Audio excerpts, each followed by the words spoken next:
दोस्तों नमस्कार। भारतीय जनता पार्टी उदयपुर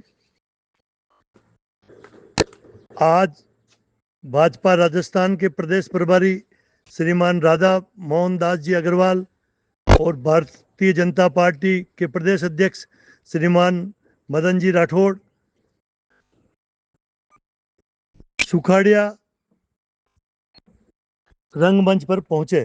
कारण कि आज एक जमाने में आज से 50 वर्ष पूर्व इंदिरा गांधी सरकार ने, कांग्रेस की सरकार ने आपातकाल लगाया था और उस आपातकाल में हमारे उदयपुर शहर के ये जो आप सामने देख रहे हैं सभी, जिसमें शांतिलाल जी चपलोत भी हैं और कई सारे वरिष्ठ, इनको भारत सरकार ने स्वतंत्रता सेनानी का दर्जा दिया है। कारण कि जब 50 वर्ष पहले आपातकाल लगाया था कांग्रेस की सरकारों ने, तब यह सभी लगभग 19 महीनों तक जेल में रहे थे। मेवाड़ न्यूज उदयपुर।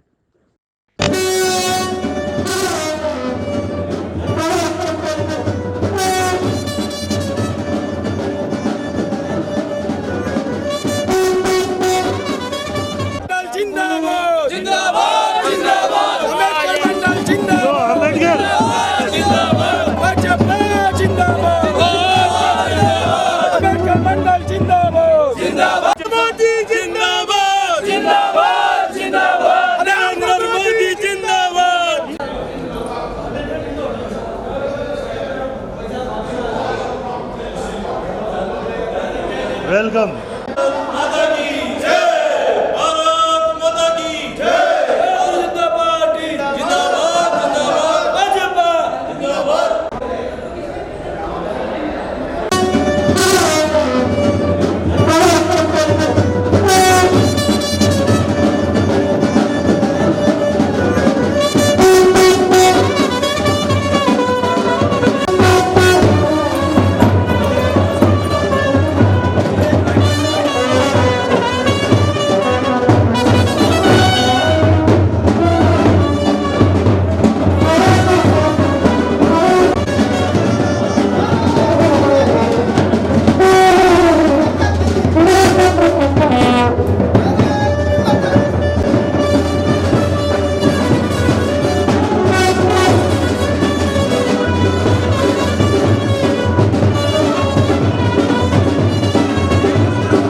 धरा पर हार्दिक स्वागत अभिनंदन आदरणीय राधा मोहन जी का मेवाड़ के स्वागत अभिनंदन।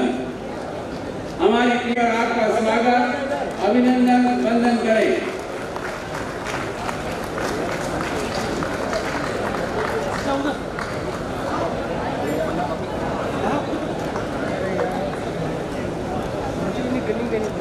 अतिथियों का दुपट्टा पहना करके स्वागत अभिनंदन करें।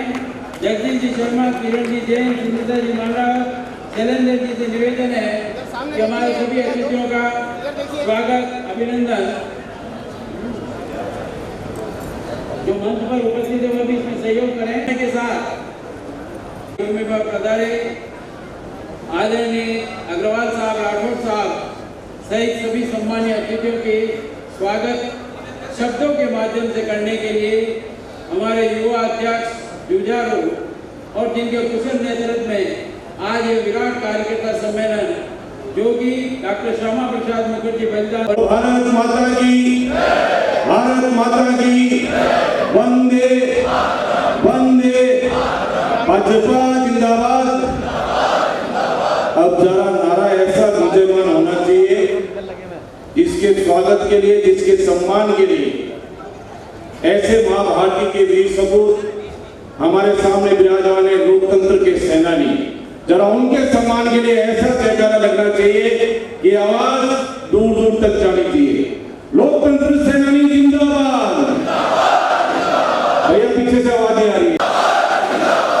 धन्यवाद। आज के इस ऐतिहासिक हम सबके मध्य इस राजस्थान के संगठन के प्रभारी परम सजय राधा मोहन जी बैसाख के जोरदार तालियों के साथ स्वागत के अभिनंदन करें। इस विश्व के सबसे लोकतंत्र बड़ी पार्टी और हमारे राजस्थान के इस संगठन के परिवार के मुखिया मदन जी राठौड़ साहब के लिए ताली बजाकर स्वागत के अभिनंदन करें। इस कार्यक्रम के समन्वय प्रदेश से बधाए हुए मुकेश जी दादी साहब, प्रदेश उपाध्यक्ष जी के स्वागत करता हूँ, अभिनंदन करता हूँ। मेरे हृदय में स्थान रखने वाले मंचासीन अतिथिगण का मैं बहुत बहुत हृदय गहरे से स्वागत करता हूँ, अभिनंदन करता हूँ। सामने विराजमान मां भारती के वीर सपूत, भारतीय जनता पार्टी के कार्यकर्ता बंधुओं, लोकतंत्र के पुजारीगण, यहाँ विराजमान लोकतंत्र के सेनानी का मैं सिर झुकाकर बार बार उनका अभिनंदन करता हूँ, उनका स्वागत करता हूँ। ये भूमि मेवाड़ की भूमि है, महाराणा प्रताप की भूमि है, पनाधाय के बलिदान की भूमि है। ये धरती हम सबको पता है कि जिस प्रकार से वीर योद्धाओं की भूमि रही है। आज इस ऐतिहासिक भूमि पर मैं भारतीय जनता पार्टी के शीर्ष नेतृत्व का बहुत बहुत आभार व्यक्त करना चाहता हूँ। जिस प्रकार से कांग्रेस ने और देशवासियों को उसकी मूलभूत अधिकारों से वंचित रखा, प्रेस पर प्रतिबंध लगाया, ऐसे उस इतिहास के काले दिवस पर मां भारती के वीर सपूत स्वतंत्र सेनानियों का मैं इस बड़ी आम सभा में स्वागत करता हूं, अभिनंदन करता हूं। आपातकाल के अंदर जिस प्रकार से लोकतंत्र का गला घोटा, जिस प्रकार से अत्याचार उन्होंने किया, ऐसे सारे मैं मां भारती के वीर सपूतों का भी बहुत बहुत आभार व्यक्त करता हूं। भारतीय जनता पार्टी ने अनोखा कार्यक्रम आपके लिए रखा। मित्रों, हम सबका गौरव है कि आपका सम्मान करने का हमको आज गौरव प्रदान किया। वक्ता हमारे बीच में मैं तो एक बार पुनः भारतीय जनता पार्टी के समस्त कार्यकर्ताओं बंधुओं का विभिन्न कार्यक्रम, हमारे संगठनात्मक कार्यक्रम माननीय प्रदेश नेतृत्व के, राष्ट्रीय नेतृत्व के द्वारा मिलता है। उन कार्यक्रम को आप सबने जिस प्रकार से कार्यक्रम किया, जिस प्रकार से भारत के यशस्वी प्रधानमंत्री नरेंद्र मोदी जी का भी आभार व्यक्त करते हैं, राजस्थान के यशस्वी मुख्यमंत्री वजनलाल जी का भी हम आभार व्यक्त करते हैं। डंबल इंद्र की सरकार विकास की दृष्टि से राजस्थान नित नया आयाम छू रहा है। एक बात अपना में हटे गए से मंत्रियों का और सामने विराजमान भारतीय जनता पार्टी के देश कार्यकर्ताओं का, मेरे दुर्गा रूप में बैठी मातृशक्ति का मैं हृदय गहरे से आप सबका स्वागत अभिनंदन करता हूँ। इन्हीं शब्दों के साथ हमारे बीच में पधारे हमारे प्रदेश के बुद्धिजीवी प्रकोष्ठ के सह संयोजक जो पूर्व में मीडिया का भी काम देख चुके हैं, सभी कार्यक्रमों की मॉनिटरिंग करते हुए सुरेश जी घर का भी मंच पर स्वागत और अभिनंदन करता हूँ। आदरणीय शांतिलाल जी साहब नांदेजा मुझे दिखाई दे रहे हैं, जिन्होंने महाराष्ट्र में जाकर यहाँ पहले प्रतिनिधि के रूप में भी और वहाँ पर जन परिवार के सपूत ने पहली बार झंडा फहराया, संसद से भाजपा के साक्षी, उनका भी मैं अभिनंदन कर रहा हूँ। परंतु लोकतंत्र की रक्षा के लिए अपने जीवन का और समय का समर्पण किया, उस सब की निमित्त आयोजित और एक ऐसे बलिदानी पुरुष जो आजादी के बाद पहला बलिदानी व्यक्तित्व है, जिसने देश की एकता और रक्षा के लिए सत्ता को ठोकर मार के संगठन का उदय किया। और आज ये वट वृक्ष दिखाई दे रहा डॉक्टर मुखर्जी की इस निमित्त आयोजित कार्यक्रम की जो भूमिका और इसके प्रदेश के संयोजक हैं, मैं मुकेश जी से निवेदन करूंगा कि संक्षिप्त में इसे भारत माता की आवाज मेवाड़ किसी नहीं आ रही, थोड़ा तेज आनी चाहिए ना। भारत माता की आज के इस अति महत्वपूर्ण कार्यक्रम में हम सब के बीच में उपस्थित है राजस्थान भारतीय जनता पार्टी के प्रदेश के प्रभारी, राष्ट्रीय महामंत्री, प्रदेश अध्यक्ष, सतत गतिशील सहज आदरणीय मदन जी राठौड़ साहब के लिए जोरदार तालियां बजाकर आप स्वागत को अभिनंदन करें। और मैं धन्यवाद देना चाहूंगा विश्वास जी को कि उनके जिलाध्यक्ष के कार्यकाल में शानदार कार्यक्रम आज यहाँ हो रहा है, उसके एक बार जोरदार तालियां बजाकर उनका स्वागत को अभिनंदन करें। मंच पर उपस्थित है भारतीय जनता पार्टी के समस्त वरिष्ठ नेतागण, सबके नाम मैं ले सकता हूँ लेकिन समय की मर्यादा है। मैं अध्यक्ष जी का धन्यवाद ज्ञापित करूंगा कि उन्होंने दो महत्वपूर्ण दिवस को एक साथ कार्यकर्ताओं को समझने का अवसर दिया। 23 जून श्यामा प्रसाद मुखर्जी का बलिदान दिवस। आजाद हिंदुस्तान में अगर किसी व्यक्ति ने देश के लिए बलिदान दिया, उस शख्सियत का अगर नाम है तो श्यामा प्रसाद मुखर्जी है। उनका बलिदान दिवस मनाने का दिन है। और जिस आपातकाल को, उस आपातकाल के दंश को जिन कार्यकर्ताओं, जिन लोगों ने सहा और लोकतंत्र सेनानी बने, ऐसे लोगों को भी याद करने का दिन आज है। मनोभाव कार्यकर्ता बंधु एक गीत है, कोई भी इसको दोहराना नहीं है। ज्योति जला निज प्राण की, बाकी घर बलिदान की, चले उतारे आरती, चलो उतारे आरती, माँ की पावन आरती, चलो उतारे आरती। यह सुंदरा माँ जिसकी गोद में हमने जन्म लिया, खाकर जिसका अन्न अमृत सम निर्मल शीतल नीर पिया, सांसें भरी शरीर में जिसका रक्त शरीर में, आज उसी की व्याकुल होकर ममता हमें पुकारती, चले उतारे आरती।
कोटि कोटि जन साथ बढ़े, जिसके चरणों के बंधन को कोटि कोटि तन माथ चढ़े।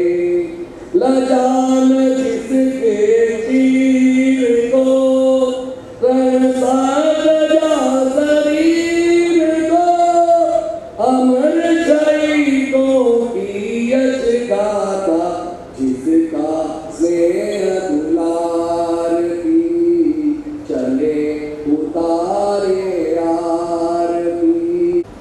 और हम सब के बीच में बरसों तक आपका सानिध्य हमको प्राप्त रहा है। अनेक दिनों के आप संगठन के प्रभारी के रूप में रहे, 2 बार विधायक रहे, मुख्य सचेतक रहे, वर्तमान में राजस्थान से राज्यसभा के सांसद हैं और पूर्व में आप पाली सेंट्रल कोऑपरेटिव बैंक के भी चेयरमैन हैं।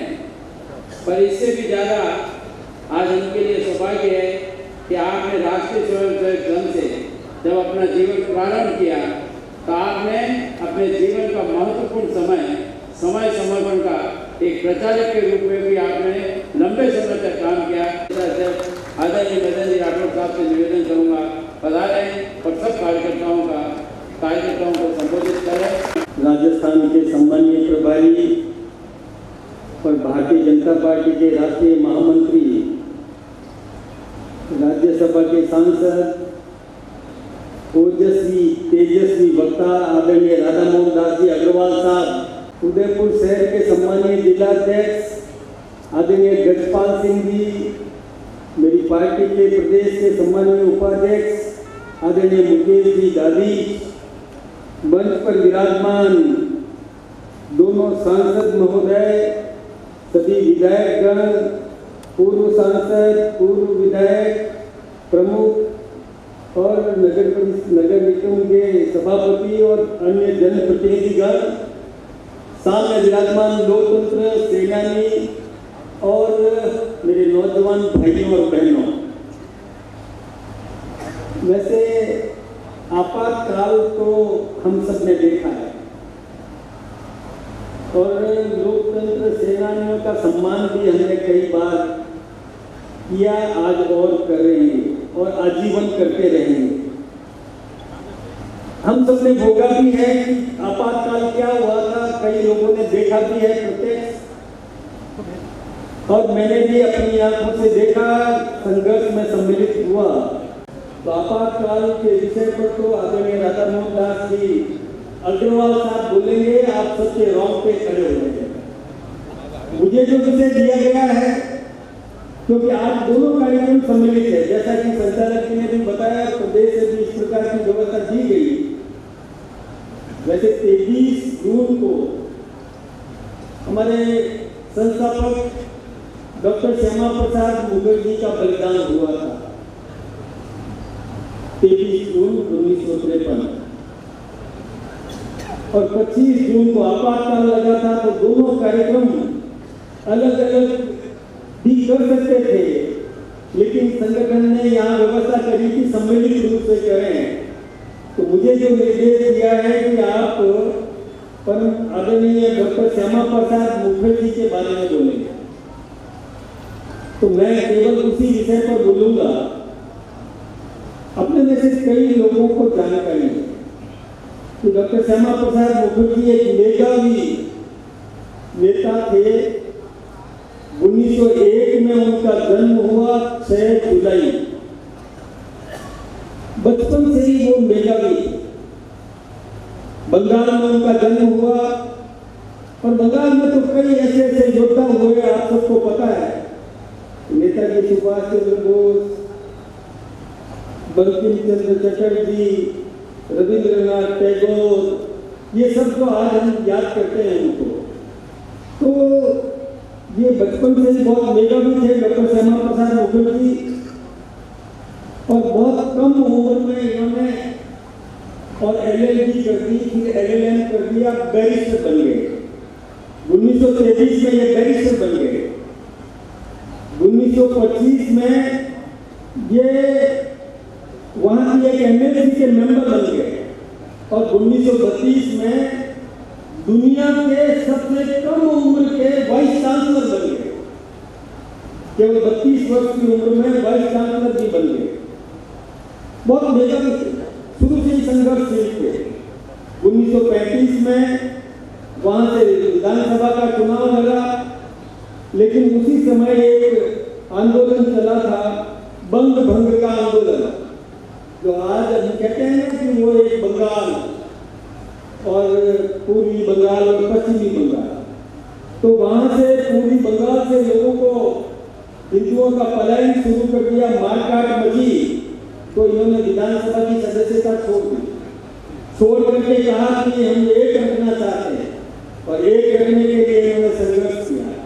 यही नहीं, फिर निर्दलीय चुनाव लड़के के भी फिर जीत करके आ गए, और जीत करके आ करके और उसके लिए नेता प्रतिपक्ष बनकर के संघर्ष किया। मैं 1938 की बात बता रहा हूँ। उसके बाद जब 1942 में और फिर द्वितीय विश्व युद्ध हुआ, तो नेताजी सुभाष चंद्र बोस तो जापान में जाकर आजादी की फौज की उन्होंने स्थापना करी, और वहां जाकर के उन्होंने हिंदुस्तान को आजाद करवाने का बिगुल बजाया।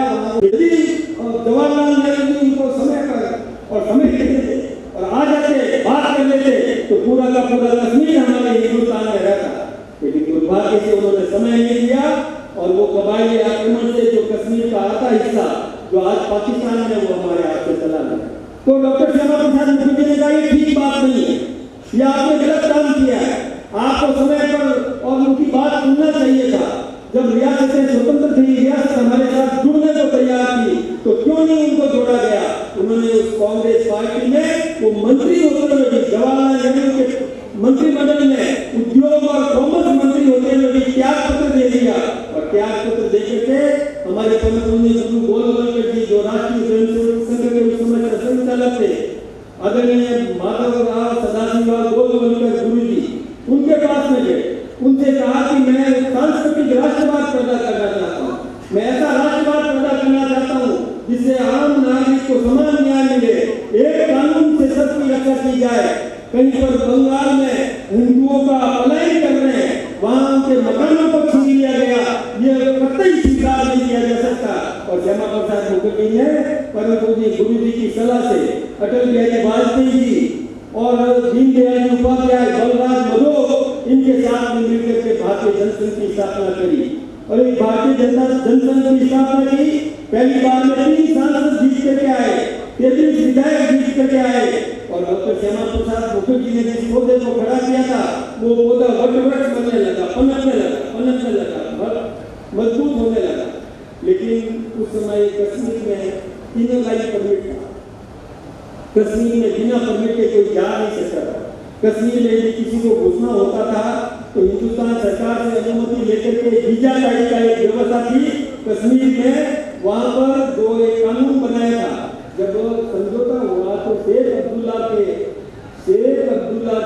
नेहरू जी के बहुत निकटतम मित्रता थी, कोई पारिवारिक मामला था, और शेख अब्दुल्ला ने शर्तें रखी कि हम आप यदि हरि सिंह जी के कहने से कश्मीर को हिंदुस्तान में मिलाते हो तो कश्मीर का मुख्यमंत्री वजीर आजम कहलाएगा। वजीर आजम का मतलब होता है प्रधानमंत्री, और दूसरा कानून अलग होगा, हिंदुस्तान के कानून से हम बातें नहीं है। और आप में से कई वकील हैं, वो वकील इस बात को जानते होंगे कि सुप्रीम कोर्ट अभी कुछ समय पहले तक जो भी फैसला देता था, उस फैसले में अंतिम लाइन लिखी जाती थी, कश्मीर को छोड़कर शेष भारत में लागू। अभी 3 साल पहले तक ये लिखी थी कि कश्मीर को छोड़कर शेष भारत में लागू, तो अलग कानून था कश्मीर का, और कश्मीर का झंडा था हरा, हमारे भारत का तिरंगा कश्मीर का हरा, और उस पर चांद, ये कश्मीर का झंडा। तो श्यामा प्रसाद मुखर्जी ने कहा नहीं हो सकता, एक देश में 2 निशान नहीं चल सकते, एक देश में 2 प्रधान नहीं हो सकते, हिंदुस्तान का प्रधानमंत्री और कश्मीर का प्रधानमंत्री शेख अब्दुल्ला, ये कभी भी स्वीकार नहीं किया जा सकता। एक देश में 2 कानून नहीं हो सकते, तो हिंदुस्तान का कानून है वो कश्मीर में भी लागू होना चाहिए। और ये क्या होता है इन परमिट, मैं जाऊंगा कश्मीर, बिना परमिट के जाऊंगा। और आपको पता है, मुझे बहुत दुख होता है ये मुकेश जी ने मुझे कहा बहुत मत हो जाना, इसलिए मैं आज अपने आप को संभाल रहा हूँ। 11 मई 1975 11 मई 1975 नहीं सॉरी 52 11 मई 1952 53 11 मई 1953 डॉक्टर श्यामा प्रसाद मुखर्जी बिना अनुमति के कश्मीर में प्रवेश करने लगे। तो साथ में बलराज मधो, अटल बिहारी वाजपेयी, दीनदयाल जी ये जाने लगे। तो श्यामा प्रसाद मुखर्जी ने कहा नहीं, आप नहीं चलेंगे मेरे साथ, मैं अकेला जाऊंगा। अटल जी जिद करने लगे कि नहीं मैं तो चलूंगा ही, आपको अकेले नहीं जाने दूंगा। उन्होंने कहा नहीं, जिसको जो हमने तैयार किया उसको पनपाने की जवाबदारी आपकी है, आप वापिस लौट जाइए। अटल जी ने कहा जिद की है, मैं आपके साथ चलूंगा, मैं आपको अकेले नहीं जाने दूंगा, कुछ भी हो सकता है वहां पर। तो उन्होंने कहा नहीं, मैं पार्टी का अध्यक्ष हूँ, मैं आदेश देता हूँ कि लौट जाइए, आप वापिस जाइए, आपको आदेश दे रहा हूँ, इस पार्टी को, इस पौधे को सींचना है, इसको बटवर्क बनाना है, आप लौट जाइए। और 11 मई 1953 को डॉक्टर श्यामा प्रसाद मुखर्जी कश्मीर में प्रवेश कर गए। और आपको पता है कि 23 जून 1953 में उनकी मृत्यु हो गई। 1 महीना 14 दिन, 1 महीना 12 दिन, 1 महीने 12 दिन में उनकी मृत्यु हो गई। कितने दुख की बात है कि जो नौजवान, जो हट्टा कट्टा जवान 11 मई 1953 को जो 51 वर्ष का नौजवान नारा लगाते हुए जा रहा है, प्रवेश कर रहा है, एक देश में 2 निशान, एक देश में 2 विधान, एक देश में 2 प्रधान नहीं कर सकते, वो नारा लगा के जा रहा है। और 1 महीना 12 दिन में उसकी मौत हो जाती है। कितनी दुख की बात है। उनको स्लो पॉइजन दिया गया, ऐसे बर्तनों में खाना दिया गया कि खाना उसमें दही रखते ही जहर बन जाता है। इस दृढ़ संकल्प को लेकर हमारे प्रदेश अध्यक्ष आदरणीय राठौड़ साहब ने हम सबका संबोधन किया। मैं मंच और आप सब सदन में उपस्थित पदाधिकारी कार्यकर्ताओं के ओर से उनका आभार व्यक्त करता हूँ। इस विश्वास के साथ आगामी जो भी कार्यक्रम भी आएंगे, अभियान आएंगे, उसमें हम सब लोग पूर्ण रूप से सहभागी होंगे। अब हम सबको एक ऐसे प्रखर वक्ता का मार्गदर्शन प्राप्त होगा जिनकी कर्मभूमि गोरखपुर, वर्तमान में आप सांसद राज्यसभा उत्तर प्रदेश से 4 बार विधायक हुए, लंबा लोकतांत्रिक प्रक्रिया का अनुभव और जिनके हम सदन में प्रखर वाणी से, जिस वाणी के माध्यम से आप विपक्षी को जवाब देते हैं, ऐसे प्रखर वक्ता सांसद, राज्यसभा सदस्य और भारतीय जनता पार्टी के राष्ट्रीय महामंत्री, राजस्थान के प्रभारी आदरणीय राधा मोहन दास जी का अभिनंदन, तालियों की गड़गड़ाहट से आपको निवेदन संबोधित करें। आदरणीय अग्रवाल साहब।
सूख रही थी रोटी रोटी, मिलती नहीं घास की रोटी, गढ़ते हैं इतिहास जैसा सहकर कथित खुदा की मार।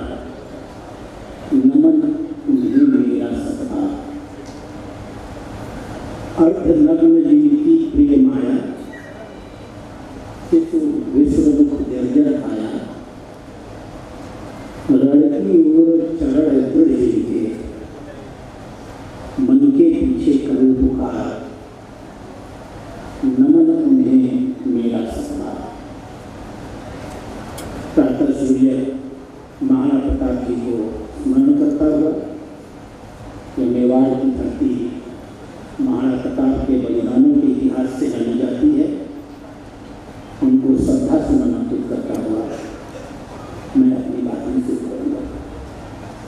मंच पर उपस्थित आपके प्रदेश अध्यक्ष, आपने देखा कितनी उन्हें सूरता है, आपने देखा श्यामा प्रसाद मुखर्जी के बलिदान के सभी पक्षों को उन्होंने कितनी सहज शब्दों में और कितनी मजबूती के साथ आपके बीच में रखा।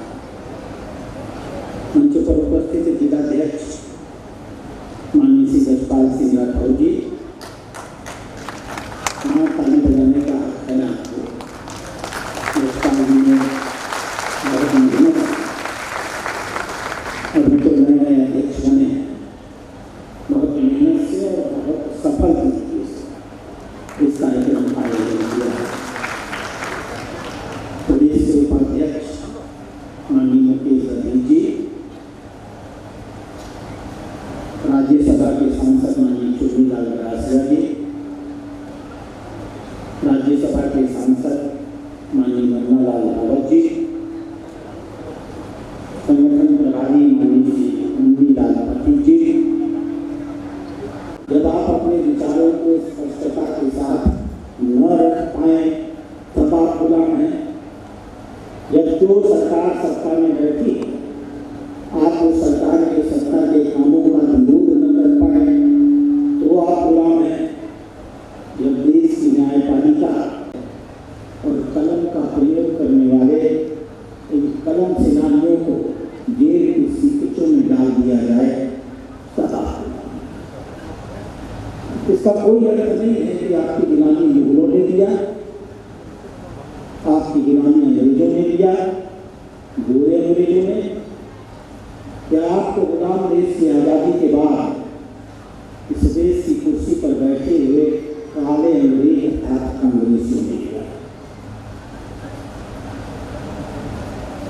इतिहास के तथ्य को बहुत आसानी से समझना होगा। इतिहास के पन्नों में एक ऐसी दूसरी गुलामी दर्ज है, जर्मनी के हिटलर की गुलामी, नाजी पार्टी की गुलामी। जब नाजी पार्टी और हिटलर से विरोध रखने वाले सभी राजनेताओं को जेल में डाल दिया गया, श्रम कारावास में भेज दिया गया, बहुत सारी औरतों का जो यहूदी समाज से थी उनका अपहरण और बलात्कार कर दिया गया, मीडिया पर पूरी तरह रोक लगा दी गई, सरकार ने अपनी एक अलग मीडिया विकसित कर ली, जो दूसरी को समाप्त कर दिया गया और देश में एक बहुत बड़ा आतंक, दुनिया में बहुत बड़ा आतंक पैदा हुआ हिटलर के कार्यकाल में। और हमने देखा है दुनिया को हिटलर के नाते 2 विश्व युद्ध लड़ने पड़े। वो देश गुलाम था जिसने पूरी दुनिया को बर्बाद कर दिया। अब जो परिस्थितियां मैंने आपको हिटलर के जमाने की बताई है, आप में से जो पुराने लोग होंगे, नए लोगों को तो पता ही नहीं होगा। आप में से जो पुराने लोग होंगे वो कल्पना करके देखिए 25 जून 1975 को इस देश में जो गुलामी, जो पराधीनता की जंजीर से भारत को जकड़ा गया, क्या हिटलर की तरह विरोधियों को मारा नहीं जा रहा था? क्या हिटलर की तरह चुन चुन करके विरोधी पार्टी के परिवार के लोगों की हत्या नहीं की जा रही थी? क्या पत्रकारिता पर पूरी तरह प्रतिबंध नहीं लगा दिया गया था? क्या जुडिशरी को पूरी तरह 25 जून 1975 के बाद इस देश में गुलाम नहीं बना दिया गया था?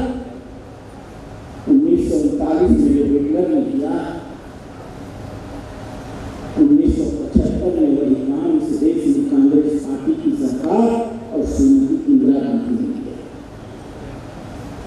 इस देश की आज़ादी के लिए न जाने कितने बलिदान हुए हैं। माननीय अध्यक्ष जी ने चर्चा किया सुभाष चंद्र बोस, ऐसे हजारों हजार नौजवान थे। इस देश को आजाद कराने में स्कूल के बच्चों ने अपना बलिदान किया था, नौजवान छात्रों ने अपना बलिदान किया था, किसानों ने संघर्ष किया था, जंगलों में रहने हमारे जो वनवासी वीर थे, जो ट्राइब समाज के लोग थे, उन्होंने अपना बलिदान किया था। राजा पूजा के नेतृत्व में जिस प्रकार का संघर्ष किया, क्या उनके त्याग और बलिदान को भूल सकते हैं? इस सारे त्याग और बलिदान का देश को मिले। हम सबने सोचा था कि देश आजाद होगा, हम स्वतंत्र होंगे, हमारे पास पूरी आजादी होगी, विचार की आजादी होगी, काम करने की आजादी होगी, अपने तरीके से जीने की आजादी होगी, पूरे देश में जहां चाहें घूमने की आजादी होगी। सरकार हमारे साथ अन्याय करे तो सरकार के खिलाफ जाकर के न्यायालयों में सरकार के खिलाफ लड़ने की आजादी होगी। हुआ क्या? 1947 में देश आजाद हुआ। मैं 1975 की बात को बाद में करूँ, जिसकी चर्चा माननीय अध्यक्ष कर रहे हैं। सरदेश श्यामा प्रसाद मुखर्जी की हत्या कर दी गई जेल में। इसलिए वो कह रहे थे कि एक देश में दो प्रधान, दो विधान और दो निशान नहीं है।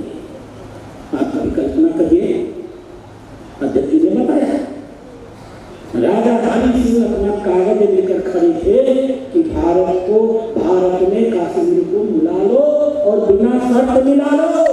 इस बीवी से कौन हुआ और किस बीवी से कौन हुआ, इतिहास के पन्नों में जाकर समझने की कोशिश करिएगा, तब आपको पता चलेगा। इस देश का पहला प्रधानमंत्री ऐसा प्रधानमंत्री था जो अपने पारिवारिक हितों को, अपने देश के हितों पर प्राथमिकता देता था। अपने परिवार के सदस्य को जम्मू कश्मीर का मुख्यमंत्री बनाने के लिए उसने इतना दबाव बनाया कि जो बिना शर्त माननीय राजा गुलाब सिंह जी समर्पण करने को तैयार थे, उनको मानना पड़ा कि हम शेख अब्दुल्ला को इस देश का मुख्यमंत्री बनाएंगे। जवाहरलाल नेहरू ने कहा, मुख्यमंत्री बनाने से काम नहीं चलेगा, हम जम्मू कश्मीर को पूरा नहीं लाएंगे। देश बड़ा खाता था, वहीं के थे। उन्होंने शर्त लगाई कि जम्मू कश्मीर में मुख्यमंत्री नहीं होगा, प्रधानमंत्री होगा। उन्होंने शर्त लगाई कि जम्मू कश्मीर में भाजपा का झंडा नहीं गिरेगा, नेशनल कॉन्फ्रेंस का झंडा गिरेगा। और उन्होंने शर्त लगाई कि देश का संविधान जम्मू कश्मीर में तब तक लागू नहीं होगा जब तक जम्मू कश्मीर की सरकार तैयार नहीं होगी। ये उस जिस दिन देश आजाद हुआ, उसके चंद दिनों के अंदर इस देश के बंटवारे की नींव पंडित जवाहरलाल नेहरू ने इस देश में डाल दी थी। अल्लाह नरेंद्र मोदी का, जिसने 2019 अगस्त को बंटवारे की लकीर को तोड़ डाला और घोषणा किया। श्यामा प्रसाद मुखर्जी कहते थे, तो हम उसको करके दिखाएंगे। जम्मू और कश्मीर भारत का अभिन्न हिस्सा रहेगा। आप जानते हैं इस 370 को हटाने का काम, 370 संविधान में अम्बेडकर के कहने पर नहीं जोड़ा गया था। यह 370 सरदार पटेल के कहने पर नहीं जोड़ा गया था। यह 370 पंडित जवाहरलाल नेहरू के दबाव में जोड़ा गया है। आप सबको आभारी होना चाहिए भारत के संविधान में माता भीमराव अम्बेडकर का, जिन्होंने यह शर्त लगाई कि मैं 370 की धारा जोड़ तो दूंगा, लेकिन इसे अस्थायी नहीं बनाऊंगा।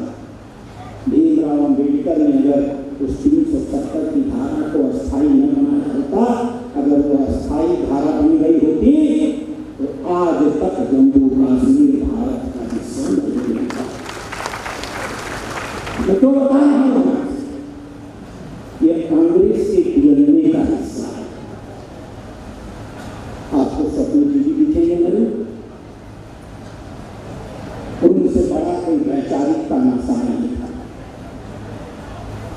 वो सर्वात्म सत्ता पर नियंत्रण करना चाहते थे। वो कहा करते थे देश की आजादी के लिए, देश को आजाद बनाए रखने के लिए भारत की सेना की जरूरत नहीं है। आजादी के बाद भारत की सेना भंग कर दी जाएगी। हमने ऐसा कोई प्रधानमंत्री देखा जो देश की सुरक्षा के लिए सेना पर लड़ने वाले सैनिकों के बारे में कह रहा था, हमें इस सेना की जरूरत नहीं है, हम इस सेना को भंग कर देंगे। 1962 में चीन का युद्ध हुआ और हम बुरी तरह पराजित हुए। हमारे 38,000 वर्ग की जमीन पर चीन ने कब्जा कर लिया और पंडित जवाहरलाल नेहरू ने सदन में भाषण दिया। उस 38,000 किलोमीटर जमीन में रखा क्या है, वहां तो घास का एक दाना नहीं मिलता।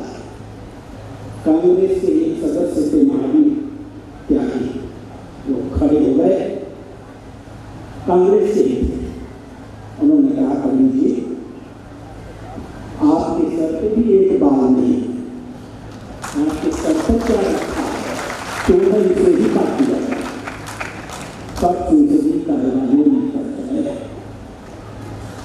और इसलिए जो अपमान हमने 1962 में झेला, जिन जमीनों पर हमारे कब्जा हो गए, चीन से प्रशिक्षित नागरिक आधुनिक शस्त्र लेकर आते थे, हमारे सैनिकों के पैर में पहुंचे पहनने के लिए जूते नहीं होते थे, ऊपर पहनने के लिए जैकेट नहीं होती थी, त्रि बंदूक होती थी जो चल ही नहीं पाती थी। हमने छोड़ दिया अपने सैनिकों को इस प्रकार से चीन के सामने लड़ने के लिए, और हम कहने लगे कि हम लोकतांत्रिक हैं। बाद में उनकी पुत्री आया, उनकी पुत्री के आने की कहानी अगर आप समझें तो श्रीमती इंदिरा गांधी की इस 15 साल की पुत्री को आप समझ सकते हैं। जिक्र किया कि 11 जनवरी 1966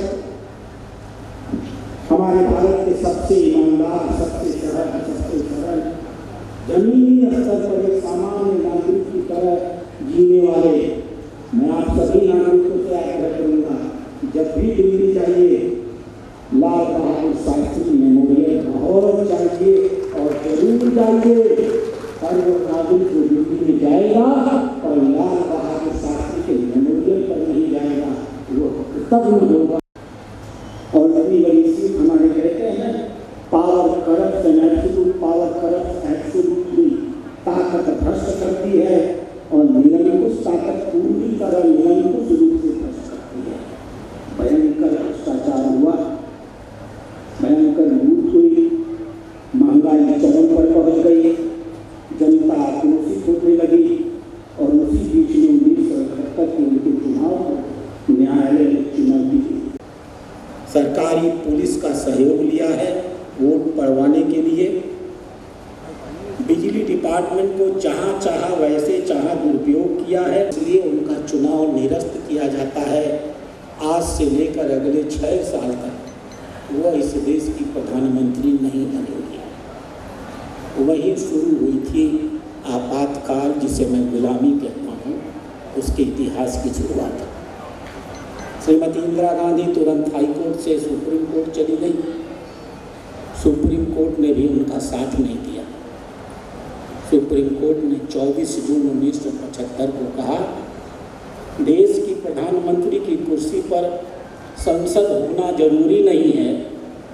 देश का प्रधानमंत्री कोई भी व्यक्ति 6 महीने तक अगर वो सांसद नहीं है तब भी प्रधानमंत्री बन सकता है। इसलिए सुप्रीम कोर्ट ने कहा, आपकी सदस्यता समाप्त की जाती है, आप पार्लियामेंट में जाएंगी, किसी भी विषय पर अपना विचार नहीं व्यक्त करेंगी, किसी भी विषय पर मतदान नहीं करेंगी और किसी प्रकार का वेतन, सैलरी, भत्ता, सुविधा आपको नहीं मिलेगी।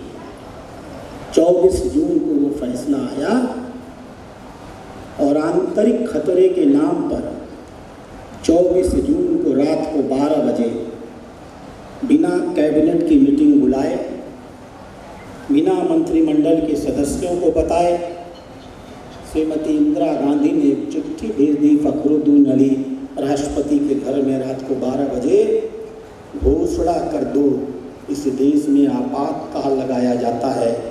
उस पिट्ठू राष्ट्रपति ने 5 मिनट के अंदर अपना दस्तखत कर दिया और 24 और 25 की रात को इस देश में आपातकाल की घोषणा हो गई। यह आपातकाल नहीं था, आपातकाल तो सिर्फ एक संवैधानिक प्रावधान था। आपातकाल के नाम पर इस देश में क्या क्या जुल्म ढाए गए। हमारे बीच में इतनी बड़ी संख्या में महिलाएं बैठी हैं। कर्नाटक में एक बहुत बड़ी अभिनेत्री होती थी, बहुत अच्छी राइटर थी, डॉक्टर राम मनोहर लोहिया की शिष्य हुआ करती थी, इसलिए जॉर्ज फर्नांडिस से उसका अच्छा संबंध था। वो समाजवादी आंदोलन को समर्थन करती थी। श्रीमती स्नेहलता रेड्डी को पकड़ लिया गया, 8 महीने तक जेल में रखा गया, हाथ पैर बांध दिए गए, असीमित कष्ट दिया गया।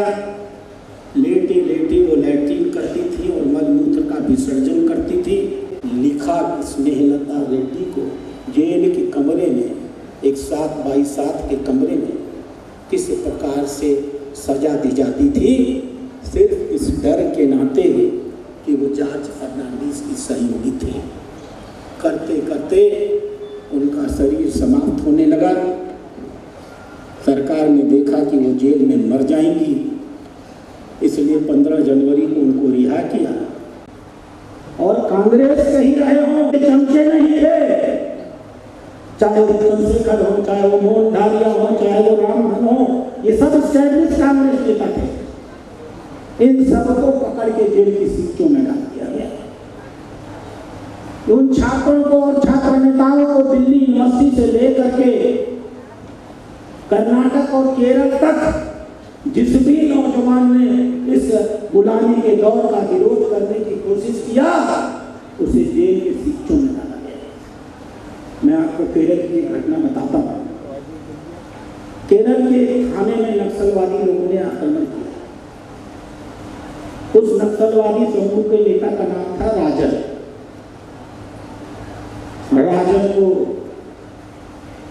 पुलिस पकड़ नहीं पाई। करुणाकरण साहब उस समय गृह मंत्री हुआ करते थे।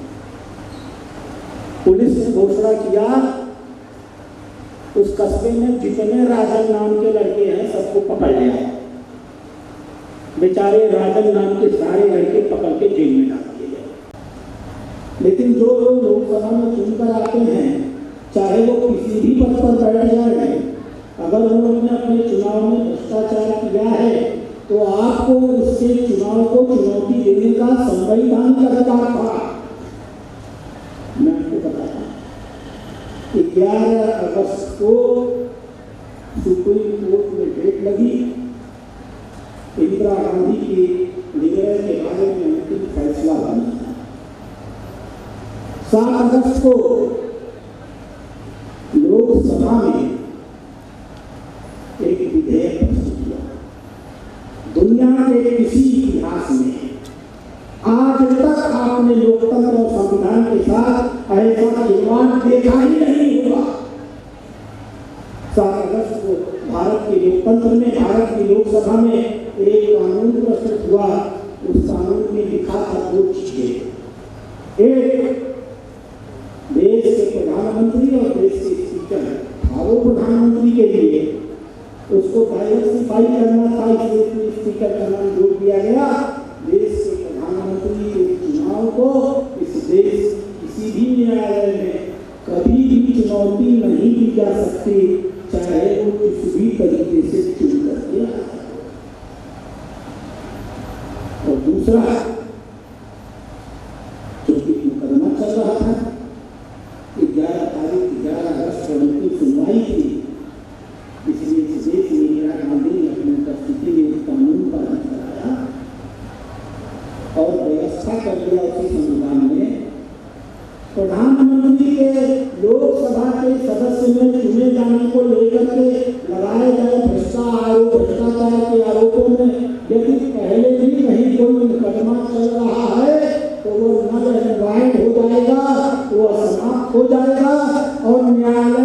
सुनवाई नहीं कर सकता।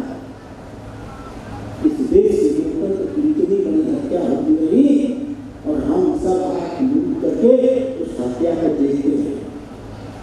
7 अगस्त को लोकसभा में पारित हुआ।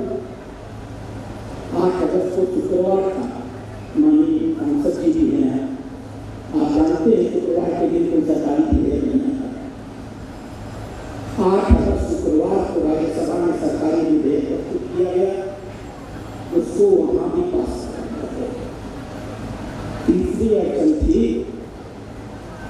इस देश को 15 विधानसभाओं से कम स्वीकृति नहीं थी। 9 अगस्त को शनिवार को न देश की कोई संसद चलती है न कोई विधानसभा चलती है। दिल्ली से हटाया गया। देश के सारे कांग्रेसी मुख्यमंत्रियों ने 9 अगस्त शनिवार के दिन अपनी विधानसभा की स्पेशल बैठक बुलाई और प्रस्ताव पारित कर दिया कि प्रधानमंत्री के चुनाव को चुनौती नहीं दी जा सकती। 10 अगस्त रविवार था, कार्यालय बंद रहते थे, कोई सरकारी बजट नहीं हो सकता था। 10 अगस्त को महामहिम राष्ट्रपति ने उस कानून पर दस्तखत कर दिया। रविवार के दिन कार्यालय खोल करके उस सूचना को गजट कर दिया गया और 11 तारीख को जब सुप्रीम कोर्ट बैठा तो इंदिरा गांधी के अटॉर्नी जनरल ने जाकर के सुप्रीम कोर्ट के जज से कहा कि जो कानून बदलेगा, कल ही लोगों ने कानून को खत्म कर दिया। अब प्रधानमंत्री के लोकसभा सदस्य के चुनाव के संदर्भ में रेट्रोस्पेक्टिव इफेक्ट से पूर्ववत असर से आप कोई सुनवाई नहीं कर सकते। दुनिया के लोकतंत्र में सत्ता का इस प्रकार से अपने लोकतांत्रिक प्रक्रिया का उपयोग कर करके किसी ने अपनी संवैधानिक वाली ताकत को दिखाया हो, अपनी दुनिया में ऐसा कोई विकास नहीं है। और ये क्यों हो? इस सभा को करने का लक्ष्य है ये सब इसलिए देश की जनता सोची देश की जनता डरी और सहमी है। देश की जनता समाचार को देखती रही, उसके मुंह से कोई आवाज नहीं निकला, अखबार में इसका विरोध नहीं किया, कहीं अखबार में कोई खबर नहीं। दूसरी इस बात को नहीं कर पाई कि 4 दिनों में अगर आपने संविधान का संशोधन कर लिया तो ये पूरी नियम से लाया गया संशोधन है, हम इसको नहीं मानेंगे और देश खुला हो गया। इसलिए इस सभा के आयोजन का एक ही अर्थ है। मेरे प्रिय नागरिक बंधुओं, जब तक आप चलते रहेंगे, जब तक आप अपने अधिकार की लड़ाई लड़ते रहेंगे, जब तक आप अपने सम्मान के लिए किसी हद तक जाकर के संघर्ष करेंगे, तब तक आपका लोकतंत्र सुरक्षित रहेगा। किसी भी राजनेता पर, हम भारतीय जनता पार्टी के लोग हैं, हम चुनौती के साथ कहते हैं, किसी भी राजनेता पर, किसी भी राजनीतिक दल पर भारतीय जनता पार्टी नहीं चाहती है कि आप अंधविश्वास करें। जब भी आपके जनप्रतिनिधि, चाहे वो विधायक हो, वो सांसद हो, मुख्यमंत्री हो, वो कैबिनेट मिनिस्टर हो, प्रधानमंत्री हो, जब भी उनके अंदर आप अधिनायकवादी ताकतों का परिचय देखें, सड़कों पर आए और लड़े उनके खिलाफ। ये लोकतंत्र जनता का शासन, जनता के लिए, जनता के द्वारा, नेताओं और अधिकारियों का शासन, नेताओं और अधिकारियों के लिए, नेताओं और अधिकारियों के द्वारा नहीं है। अपनी ताकत को पहचानिए। इस कार्यक्रम का यही लक्ष्य है। धन्यवाद। समूह के रूप में जब हम हमारे लोकतंत्र स्वतंत्रता सेनानियों का, हमारे दोनों अतिथि लोग, दोनों सांसद, दोनों विधायक महोदय से सभी स्वागत अभिनंदन करेंगे, तब आप तालियों की गड़गड़ाहट से उनका स्वागत अभिनंदन करें। मैं 15 की सूची से, क्योंकि समय के साथ देखते हुए आप सबको सम्मानित करने के लिए मैं आमंत्रित कर रहा हूं। हमारे मुख्य अतिथि और आज के हमारे दोनों राजस्थान टीम के प्रभारी महोदय अध्यक्ष जी से कि आप इनका स्वागत अभिनंदन करें। पुरुषोत्तम जी, पूरीलाल जी सुखवाल, रमेश जी, राम नारायण जी सेन,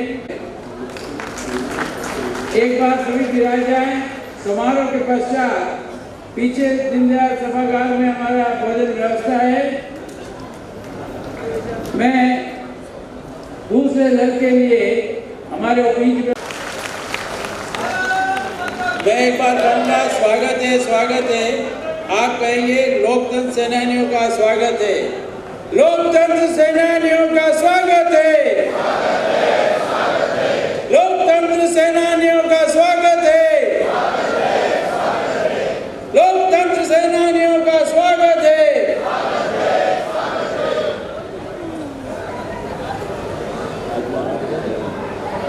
दूसरे समूह में आपसे निवेदन एक पधार जाए। दूसरे समूह में श्री खुबीलाल जी सिंघवी, बाबूलाल जी सिकलीगर, श्रीमती प्रमीला झा, ललित प्रसाद जी माथुर, अमृतलाल जी कुमावत, श्रीमती गायत्री देवी शर्मा, सौभाग चंद जी नाहर, श्रीमती प्रेमलता कच्छर, आदरणीय श्री स्वर्गीय भानु कुमार जी शास्त्री के परिजन युधिष्ठिर जी कुमावत, श्री मोहनलाल जी जैन और सबसे युवा अवस्था में उस वक्त गिरफ्तार हुए डॉक्टर भरत जी मथुरिया, जो आज विशेष रूप से सवाई माधोपुर से आए, श्री प्रकाश जी अग्रवाल, श्री नारायण जी शर्मा, जो स्वयं उपस्थित है या परिजन है तो नीति पंक्ति में आए, उनका बहुत बहुत स्वागत अभिनंदन। एक बार आपसे निवेदन है, जिस कार्यक्रम के निमित्त आप आए हैं, 10 मिनट का कार्यक्रम है, अपने स्थान पर विराज जाएं। आज जिनका हम सम्मान करने के लिए जा रहे हैं, उन महामानवों की वजह से आज हमारी पार्टी उस स्तर पर पहुंची है।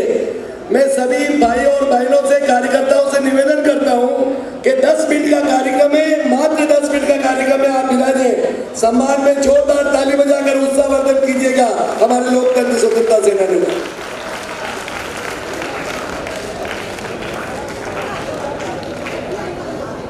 लोकतंत्र सेनानियों का स्वागत है। तालियों की गड़गड़ाहट से स्वागत अभिनंदन करें। इन्होंने अपने जीवन का बहुमूल्य समय हम सब के लिए, देश के लिए और स्वतंत्रता के लिए इन्होंने जेल में बिताया। झुके नहीं, रुके नहीं, इन सब का स्वागत अभिनंदन। तीसरे समूह के रूप में आमंत्रित कर रहा हूं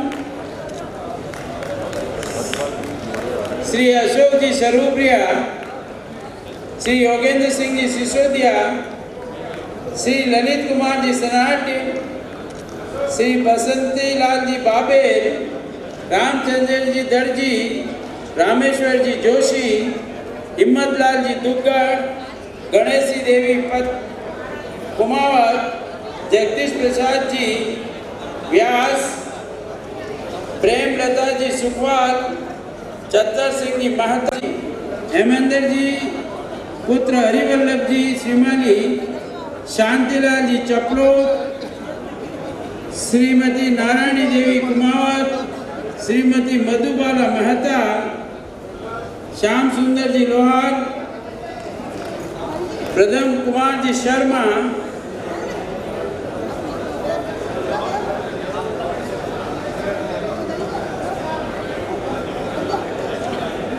श्री कृष्ण वल्लभ जी शर्मा, श्रीमती रतन कुमार जी चौधरी,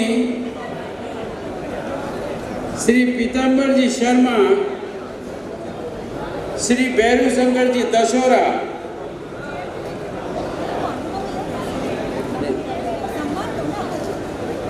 एक बार आपसे पुनः निवेदन, तालियों की गड़गड़ाहट से इनका अभिनंदन करें, स्वागत करें। लोकतंत्र सेनानियों का स्वागत है, लोकतंत्र सेनानियों का स्वागत है, लोकतंत्र सेनानियों का स्वागत है। दीपक जी कच्छारा, पुत्र भगवती जी कच्छारा, श्री जगन्नाथ नाथ जी रावल, रामचंद्र जी मेहता, श्रीमती दमयंती शर्मा, श्री भागचंद जी कलाल, श्रीमती जमुना देवी कुमार, श्री अरुण कुमार जी अजमेरा, राजनाथ जी सिंगर, मिठालाल जी लोढ़ा, भगवती लाल जी कच्छारा, भंवरलाल जी गुजर,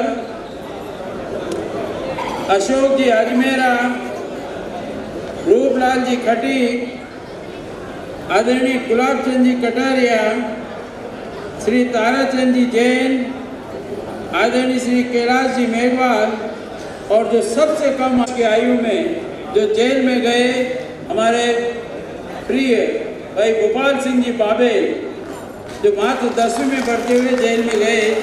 आप सबका स्वागत में यदि कोई नाम रह गया और क्षमा चाहता हूँ। आदरणीय नरेंद्र सिंह जी लखारी,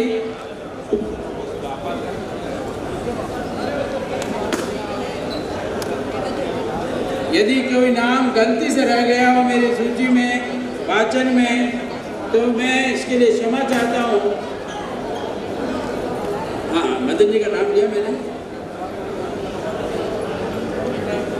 5 मिनट का कार्यक्रम 6 से अपने स्थान पर विराज जाएं। जिनके परिवारजन आए वह भी उपस्थित होकर के सम्मान ले लें, यदि कोई बाहर हैं या कहीं गए हैं तो जल्दी आए। मैं आभार के लिए आमंत्रित करता हूँ इस कार्यक्रम के प्रदेश के उपाध्यक्ष सौभाग्य जी नहर से कार्यों का भूमिगत रहते हुए ध्यान रखा एवं उनको कार्यकर्ता आंदोलन कर जेल गए थे, उनके परिवारों का ध्यान रखा। उन कार्यकर्ताओं का भी आभार प्रकट करता हूँ। अंत में हमारे दिल्ली से पधारे हुए केंद्रीय अधिकारी जी श्री राधा मोहन जी से निवेदन करता हूँ कि केंद्र द्वारा आपातकाल लगाकर कार्यकर्ताओं के माथे पर जो काला दाग प्रधानमंत्री इंदिरा गांधी द्वारा लगाया गया, उसको इतिहास से मिटाने हेतु केंद्र सरकार समस्त भारत के कार्यकर्ताओं से लोकतंत्र सेनानी घोषित करे और ताम्र पत्र उनको सम्मानित करे। ये मेरा उन केंद्रीय अधिकारी जी से विशेष निवेदन है। लोकतंत्र जिंदाबाद, लोकतंत्र, लोकतंत्र, भारत माता।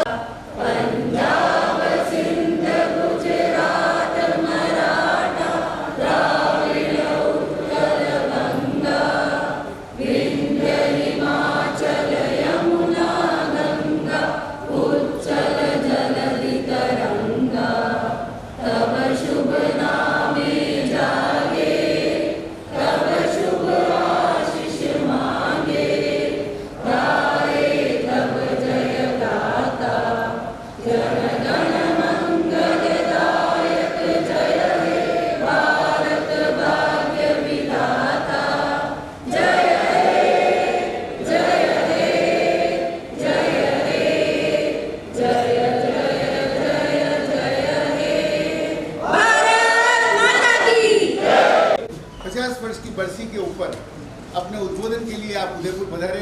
आपने इस विभत्स और जो विभीषिका थी उसके ऊपर आपने सर करके अपना उद्बोधन दिया। आज आपसे प्रेस से वार्ता करेंगे। इस बीच हमारे प्रदेश अध्यक्ष श्री मदन जी राठौड़ भी आप पधारे हैं, आप भी हमारे बीच आप सभी को संबोधित करेंगे। इसके साथ हमारे प्रदेश के उपाध्यक्ष श्री मुकेश जी दादीज आज हमारे बीच में हैं। मैं जिलाध्यक्ष जी, हमारे जिला प्रभारी जी, सांसद जी, राज्यसभा सांसद जी, हमारे सहकारिता जी, ग्रामीण विधायक जी और देहात जिलाध्यक्ष जी सभी का स्वागत करते हुए आप सभी मीडिया के बंधुओं का स्वागत अभिनंदन करता हूं एवं आदरणीय हमारे प्रदेश प्रभारी जी से निवेदन करता हूं कि प्रेस को संबोधित करें। सरकार की सुविधा देने की आपातकाल में जो जरूरत है हमारी देश में जहाँ कहीं भी क्योंकि आपने एक राजस्थान स्पेसिफिक बात पूछी, माननीय प्रदेश अध्यक्ष उसका जवाब बेहतर दे सकते हैं। हमने हर जगह स्वतंत्रता संग्राम सेनानियों को कहीं 20,000 कहीं 15,000 हमने शुरू किया था 3,000 रुपये प्रति माह से। आज आज के दिन उत्तर प्रदेश में राशि बढ़ते बढ़ते 20,000 रुपये और हमने राजस्थान में 4,000 रुपया प्रति माह उनको अन्य भत्ता दिया है और रोडवेज में फ्री आजीवन फ्री जो सुविधाएँ इन्होंने बताई यात्रा की 4,000 रुपये में।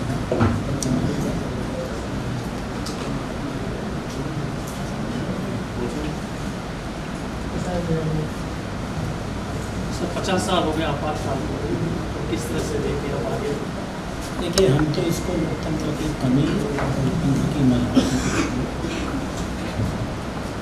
लोकतंत्र दुनिया की सर्वोत्तम शासन पद्धति है। हम चुनौती के साथ कहते हैं जनता का शासन जनता के द्वारा जनता की ओर।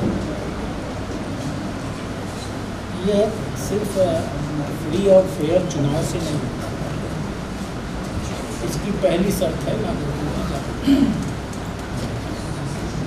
नागरिक अपने अधिकारों की रक्षा को समझे, अधिकारों को समझे, उनके अधिकारों का उल्लंघन प्रतिरोध करें। जो जागरूक नागरिक होगा, ऊर्जावान नागरिक होगा, संगठित नागरिक होगा, लोकतंत्र का असली रखवाला रही है। हम भारतीय जनता पार्टी के लोग हैं, फिर भी आपसे कह रहे हैं,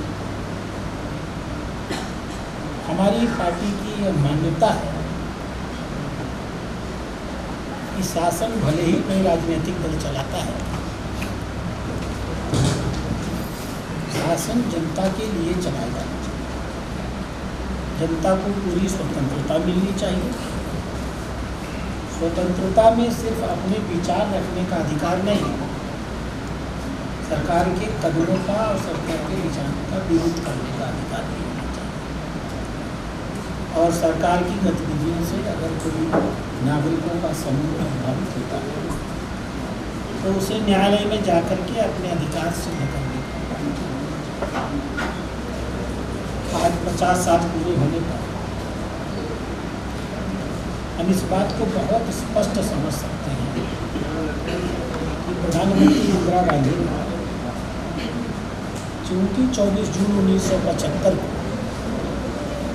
उनकी सदस्यता समाप्त कर दी, उन्हें एक रबर स्टाम्प प्रधानमंत्री बना दिया, कार्यवाहक तो पूरी तरह डर गई। एक स्वयं का निर्णय लेकर के बिना अपने मंत्रिमंडल के सहयोग उन्होंने देश में रात को 24-25 की रात को आपातकाल लागू कर दिया। अगर आंतरिक खतरे पर यह आपातकाल लागू हो रहा था तो हमारे पास बहुत से कानून पहले थे।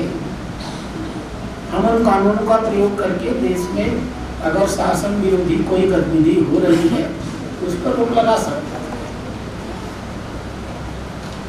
लेकिन माननीय प्रधानमंत्री इंदिरा गांधी ने तथाकथित विरोध के नाम पर विचारों की अभिव्यक्ति का अधिकार छीन लिया, नागरिकों के अभिव्यक्तिकरण के अधिकार को छीन लिया, नागरिकों के व्यवसाय करने के अधिकार को छीन लिया, नागरिकों के मूवमेंट करने को अधिकार छीन लिया और सबसे बड़ी चीज नागरिक अपने अधिकारों की रक्षा के लिए कोर्ट में जा सके, यह अधिकार भी छीन लिया।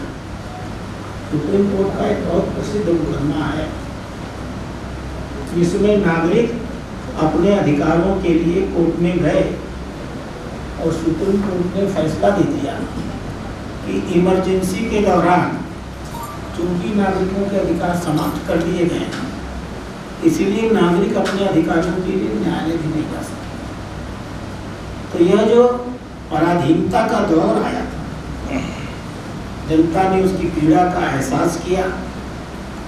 हजारों हजार लोगों के, लाखों लोगों के जेल में बंदी कर दी गई, 18-19 महीना जेल में पड़े रहे।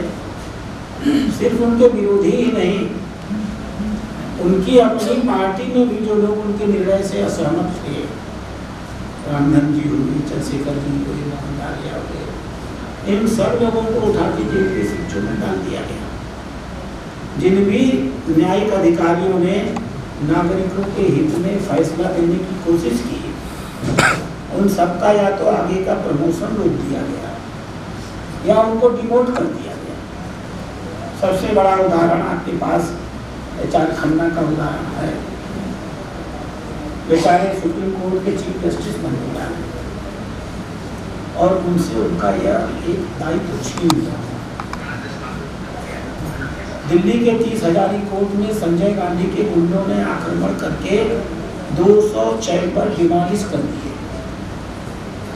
अखबारों के बिजली के कनेक्शन काट दिए गए और अखबारों को ताकीद कर दिया गया, जो भी तुम्हारे अखबार में कल छपने जा रहा है, तुम पहले IB मिनिस्टर विद्याचरण शुक्ला को दिखाओगे, पूरा अखबार पढ़ने के बाद ही तुम छाप पाओगे। तो यह बड़ा भयावह दृश्य था। जनता ने इसकी पीड़ा का एहसास किया और 1977 के चुनाव में जो पार्टी 352 सीट लेकर आई थी उसको 154 या 55 सीट पर निपटा दिया। तो लोकतंत्र के साथ जब भी कोई राजनीतिक दल खिलवाड़ करेगा, जनता को जागरूक रहना चाहिए। इस देश में दोबारा अंग्रेजों ने गुलामी भी समझ में आता है, मुगलों ने गुलामी भी समझ में आता है। हमारे काले अंग्रेज कांग्रेस के लोग देश को गुलाम बना ले। घर को ही आग लग गई, घर के चिराग से। यह स्थिति पैदा न हो। भारतीय जनता पार्टी लोकमत परिष्कार करके जनता को आग्रह करती है कि वो अपने अधिकारों के प्रति सचेत। 10 मई 1991 में पहला संविधान संशोधन किया गया। मेरे लिए नहीं किया। लोकतंत्र के बड़े झंडा बरदार बनते थे। मद्रास में, पटना में और मुंबई में 3 अखबार वाले लोग, एक अखबार पंचीकरण में था और एक बड़ा प्रसिद्ध अखबार था रोमिला थापर का, मुंबई का। इन लोगों ने कुछ लिखा, इनके अखबारों को बैन कर दिया गया, इनके प्रबंधन को रोक दिया गया। जब ये सुप्रीम कोर्ट पहुंचे तो सुप्रीम कोर्ट ने निर्णय दिया कि कोई भी सरकार जनता के विचार के अभिव्यक्ति के अधिकार को नहीं छीन सकती। 1947 में देश आजाद हुआ, 1950 में संविधान लागू हुआ। 26 जनवरी 1950 से लेकर 10 मई 1951, सवा साल के अंदर कांग्रेस की सरकार ने नेहरू के नेतृत्व में नागरिकों से उनके विचारों के अभिव्यक्तिकरण का अधिकार छीन लिया। यह पहला संशोधन था। प्रथम ग्रासे मक्षिका पाठ्यक्रम। लोकतंत्र ने मुंह खोला ही था कि कांग्रेस की लोकतंत्र विरोधी मक्खी उनके मुंह में घुस गई और उसके बाद तो दौर पर चला संविधान की संशोधन। मैं 2 स्पष्ट केस की चर्चा करके इस विषय को आगे ले जाऊंगा। एक, चुनाव को चुनौती दी गई। हमारी श्रीमती इंदिरा गांधी ने देश में एक कानून पास किया। उस कानून के अंदर वो फैसला कर लिया गया कि देश के प्रधानमंत्री की कुर्सी पर, लोकसभा की स्पीकर की कुर्सी पर बैठे हुए व्यक्ति के खिलाफ लोकसभा के चुनाव के दौरान यदि भ्रष्टाचार हुआ है तो भी कोई मुकदमा नहीं चलाया जा सकेगा। और उन्होंने प्रधानमंत्री के लोकसभा सदस्य के रूप में कोर्ट में चुनौती देने के अधिकार को छीन लिया। दूसरी बात, उन्होंने अगला कानून पारित किया। अब ये देखिए कि क्या प्रवृत्ति थी श्रीमती इंदिरा गांधी। 11 अगस्त को सुप्रीम कोर्ट में अंतिम निर्णय होना था। क्या अंतिम रूप से सिद्ध होना था कि श्रीमती इंदिरा गांधी प्रधानमंत्री भी रहेंगी कि नहीं रहेंगी। इमरजेंसी लग चुकी थी 25 जून को, इंदिरा गांधी ने संविधान का 39वां संशोधन प्रस्तुत किया। क्या निर्णय लिया मालूम है? जय हिंद, जय मेवाड़। प्लीज मेरे YouTube चैनल को सब्सक्राइब जरूर करें। Thank you.